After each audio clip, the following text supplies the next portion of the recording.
in a really exciting place. We're standing at the model of Jerusalem during the Second Temple period, during the time of Jesus. Before we get started, I want to show you this mosaic that shows you what we're going to be looking at. It's the model of the Second Temple period, built in 66 CE or before Christ. You can see what it would look like during that time period. This was built over 50 years ago, but it's still exact what it was like during the time of Jesus.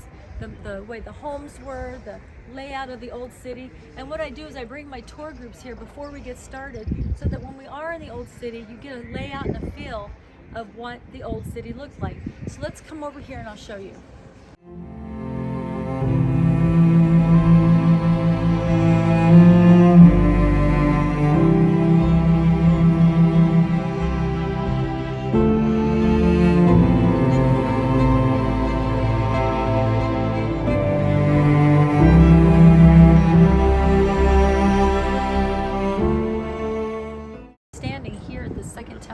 During the time of Jesus, and we're actually standing right in front of the eastern gate. This is where Jesus will return when he does his return, right here.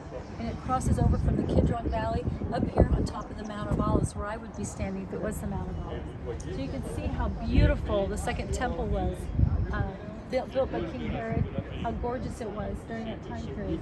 You can see as we go down here, there's so much to it, I can't cover it in just one time, but you can see this. We're coming down here where the archaeological southern steps were, where Jesus would have turned the money changer tables at. Right here, this is where he would have entered during the three gates. And as you go down farther, it's the city of David. And we actually go all the way down to the Pool of Siloam. As you can see the structures of what homes look like during that time period. This is right here would be Caiaphas' house. So up here on the Mount of Olives, Jesus would have been brought down by the Roman soldiers down through the Kidron Valley and brought up to Caiaphas' house, where he was tortured and held in prison before he was taken all the way across to Antonio's fortress to be put before Pontius Pilate. But before we go over there, I'd like to talk to you about the pools of Siloam.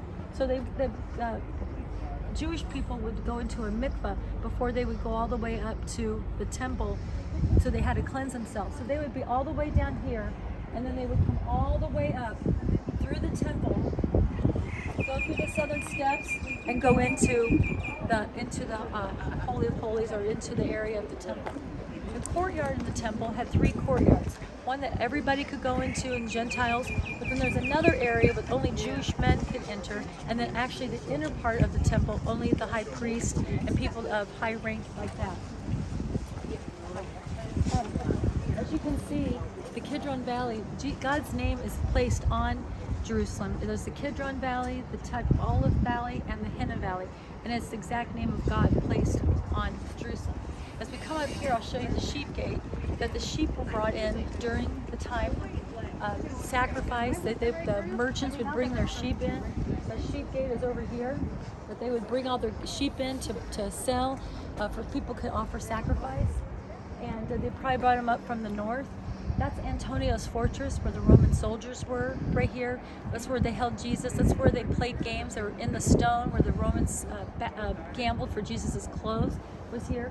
So you could see Jesus was brought through the Kidron Valley to Caiaphas' house.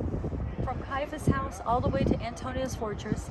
King Herod's palace, which is all the way over there, where Herod said, I have nothing to do with him, sent him back to Pontius Pilate. Pontius Pilate heard the cries of the people between Barnabas and Jesus, and they said, crucify him.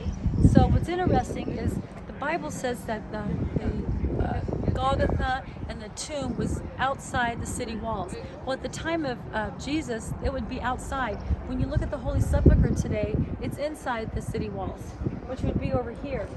If you look at the Garden Tomb, which is over here, that makes sense that the Garden Tomb is the place of Jesus saying it's outside the city walls. It's the tomb of a new tomb, and that makes sense over here. But you can see the inner city walls here, which would have been all of Jerusalem. This is such a good, here's the pools of Bethsaida, where Jesus healed several people here at pools of Bethsaida. So he said, pick up your mat and follow me. There's just so much history here in this old city model that it would take take a day to cover everything. But I hope when you're in Jerusalem, you get a feel of where you're standing. Instead that it's only been 150 years that things have been this busy and changed. But this was really what it looked like during the first century, during the time of Jesus. So this model is only 50 years old. It was actually developed by someone, and he made it in remembrance of a son, and they ended up bringing it here to the Israeli Museum. It used to be in a hotel in downtown Jerusalem, and they moved it here so everybody could enjoy it. It was painstakingly made, but I tell you, it's visited by millions of tourists a year, millions, because it gives such a wonderful perspective of the old city of Jerusalem. And anyway, I hope you enjoy this, just the visual of what it was like during Jesus' time.